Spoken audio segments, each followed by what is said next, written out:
नमस्कार दोस्तों, आप सभी का एक बार फिर से स्वागत है हमारे YouTube चैनल पूजा भक्ति मार्ग में। नवरात्रि के पावन अवसर पर आज मैं लेकर आई हूँ नवरात्रि के चौथे दिन की कथा और पूजन विधि। आज हम दुर्गा माँ के चौथे स्वरूप माँ कुष्मांडा की आराधना करेंगे।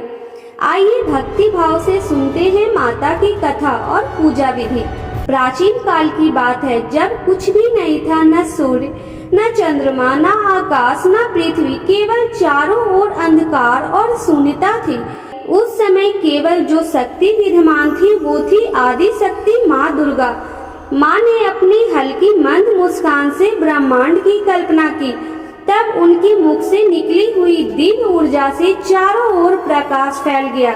उसी समय से सूर्य, ग्रह, नक्षत्र, आकाश, पृथ्वी और जीवों की उत्पत्ति हुई। इसी कारण इन्हें कुष्मांडा कहा गया, जिसमें कु का मतलब होता है छोटा, ऊष्मा यानी ऊर्जा और ताप, अंड का मतलब होता है ब्रह्मांड, यानी माता ने अपनी सूक्ष्म मुस्कान और ऊर्जा से इस ब्रह्मांड रूपी अंड का निर्माण किया।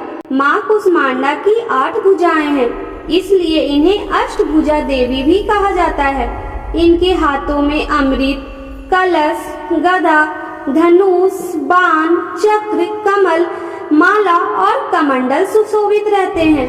माता का वाहन सिंह है। माँ कुष्मांडा ने समस्त सृष्टि के छोटे से विशाल ब्रह्मांडीय अंड को जन्म दिया। ये समस्त ऊर्जा, समस्त प्रकाश, समस्त गर्मी और समस्त जीवन का स्रोत है। इन्हें मुस्कुराती हुई माता भी कहा जाता है। इन्हें बस मुस्कुराना होता है। बाद में इन्होंने समस्त ब्रह्मांड की रचना की और अपनी शक्ति को सूर्य के मंडल में स्थापित किया, जिससे ब्रह्मांड को प्रकाश और ऊष्मा प्रदान करने के लिए सूर्य को शक्ति प्राप्त हुई। प्रकाश के स्रोत के रूप में माँ कुष्मांडा को सूर्य देव भगवान और सूर्य का मार्गदर्शन करने वाली कहा जाता है। वे सूर्य के केंद्र में निवास करती है और उन्हीं की प्रभा से सूर्य प्रकाशित होता है। माता की पूजा के लिए नवरात्रि के चौथे दिन प्रातः काल स्नान करके स्वच्छ वस्त्र धारण करें। स्त्रियां लाल, पीला या नारंगी वस्त्र पहन सकती हैं। पुरुष पीले या सफेद वस्त्र पहन सकते हैं। स्वच्छ आसन पर बैठकर संकल्प करें कि हे माँ कुष्मांडा, मैं आज आपकी पूजा विधिवत करूंगी और मुझ पर कृपा करें। इसके बाद माँ की प्रतिमा या चित्र के सामने कलश को स्थापित करें। दीपक और धूप जलाएं। रोली, अक्षत, मौली और पुष्प अर्पित करें। माता को विशेषतः गेंदे या कमल के फूल प्रिय हैं। भोग के लिए माँ को कद्दू, जिसे कुमड़ा कहते हैं, उसे अर्पित करें। दूध से बनी मिठाइयाँ, मलपुए, हलवा, नारियल और गुड़ भी चढ़ाएं। माता के पूजन के लिए इन मंत्रों का जाप करें।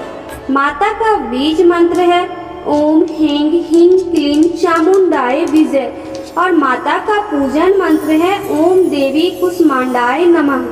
इस मंत्र का 108 बार जप करने से विशेष फल मिलता है। इस दिन दान करने का भी विशेष महत्व है। गरीबों को भोजन कराएं, फल, अनाज, वस्त्र और कुमड़े का दान करें। ब्रह्मांड, गौ या कन्या को भोजन कराने से माता की कृपा कई गुना बढ़ जाती है। दोस्तों, माँ कुष्मांडा को कुमड़ा चढ़ाया जाता है, जो कि कद्दू होता है। कुमड़ा अंदर से खोखला और हल्का होता है। ये अहंकार रहित हृदय का प्रतीक है। इसमें अनेक बीज होते हैं, जो कि संपन्नता और सृष्टि की वृद्धि का प्रतीक है। इसका उपयोग औषधि में भी होता है। ये स्वास्थ्य और आयु की वृद्धि का प्रतीक है। इसलिए जब भक्त माता को कुमड़ा अर्पित करते हैं तो उसका अर्थ है माँ, जैसे ये कुमड़ा खोखला है, वैसे ही हम भी अपना अहंकार शून्य करके आपको अर्पित कर रहे हैं। हमारी जीवन ऊर्जा आपकी ही देन है। माता को कुमड़ा अर्पित करने से भक्त को स्वास्थ्य, ऐश्वर्य और दीर्घ आयु मिलती है। ये एक भोग प्रसाद है जो सात्विक और शुद्ध रूप से चढ़ाया जाता है। कुष्मांडा माँ की पूजा करने से सभी रोग और भय नष्ट हो जाते हैं। जीवन में सुख, समृद्धि और शांति आती है। आत्मिक बल और तेज में वृद्धि होती है। भक्तों का हृदय प्रकाश और ऊर्जा से भर जाता है। ये आध्यात्मिक साधकों के लिए शुद्धि और तपस्या की देवी है, जो हमारे सभी कर्मों को शुद्ध करने के लिए उष्मा और प्रकाश देती है। तो ये थी चौथे नवरात्र की पूजा विधि और कथा। आपको माँ कुष्मांडा की ये कथा कैसी लगी कमेंट करके जरूर बताएं। कथा अच्छी लगी हो तो वीडियो को लाइक जरूर करें और मेरे चैनल पूजा भक्ति मार्ग को सब्सक्राइब करना ना भूलें।